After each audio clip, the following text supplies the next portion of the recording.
በትናንትናው ዕለት አስቸኳይ ስብሰባ የተቀመጠው ገዢው ብልጽግና ፓርቲ በባህር በርና በአሰብ ጉዳይ የመጨረሻ ውሳኔ ሰጠ። በ4 ኪሎ በተደረገው በዚህ ስብሰባ የባህር በር ዋና አጀንዳ እንደነበርም ታውቋል። የመጨረሻ ውሳኔ የተሰጠ ሲሆን ምናልባትም በቀጣኝ ወሳኝ እርምጃዎች እንደሚኖሩም ተጠቁሟል። ይህ በእንዲህ እንዳለ አምባሳደር ዲና ሙፍቲ ኢትዮጵያ ከኤርትራ ጋር መታረቅ ትፈልጋለች ሲሉ ተናግረዋል። ከግድቡ በኋላ ዋና አጀንዳችን ባህር በር ነው ሲሉ ከዚህ ቀደም የተደመጡት አምባሳደር ዲና ሙፍቲ ሰሞነኛውን የኢትዮ ኤርትራ ጉዳይ አስመልክተው አስተያየት ሰጥተዋል።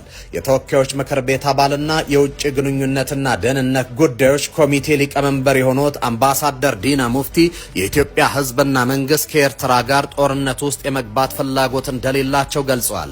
አምባሳደሩ ትናንት በሰጡት ቃለ ምልልስ የባህር በር እጦት ለኢትዮጵያ ኢኮኖሚ ደህንነትና መረጋጋት ፈተና መሆኑን ጠቅሰው አገሪቱ የባህር በር ለማግኘት የምታደርገውን ሰላማዊና ዲፕሎማሲያዊ ጥረት እንደምትቀጥልም አስታውቀዋል። ለወደፊት የአገሪቱ ኢኮኖሚ በባህር በር ወሳኝ ሆኖ መገኘቱንም አስረድቷል።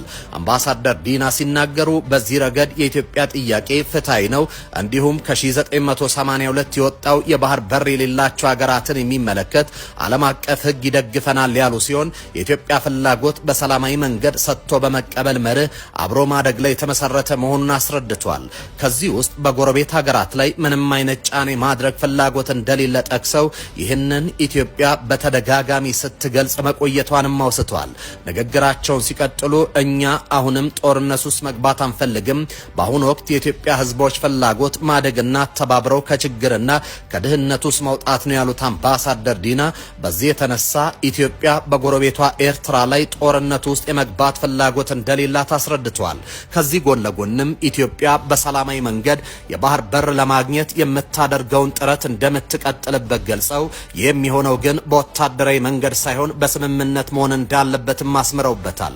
በኢትዮጵያና በኤርትራ መካከል የተፈጠረው ችግርን ለመፍታት በሽምግልና ለመፍታት ኢትዮጵያ ፍላጎት እንዳላት የጠቀሱት አምባሳደሩ የሁለቱ ሀገራት ወዳጅ የሆኑ ሀገራት በዚሁ ጉዳይ የሽምግልና ስራ እንዲሰሩ ጥረት እየተደረገ መሆኑንም አሳውቋል።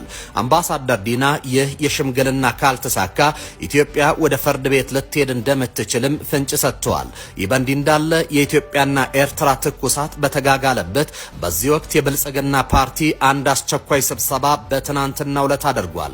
ስብሰባው በአገራዊ ጉዳዮች ላይ ያተኮረ ሲሆን የባህር በሩ ጉዳይ ዋና አጀንዳ እንደነበርም ተሰምቷል።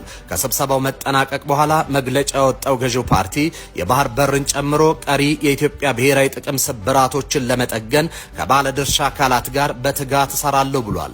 ብሔራዊ ጥቅምን ማዕከል ያደረጉ የተሟሉ ሉዓላዊነትን ለማረጋገጥ የሚጠበቅብኝን ሁሉ አደርጋለሁ ሲል አቋሙን አሳውቋል።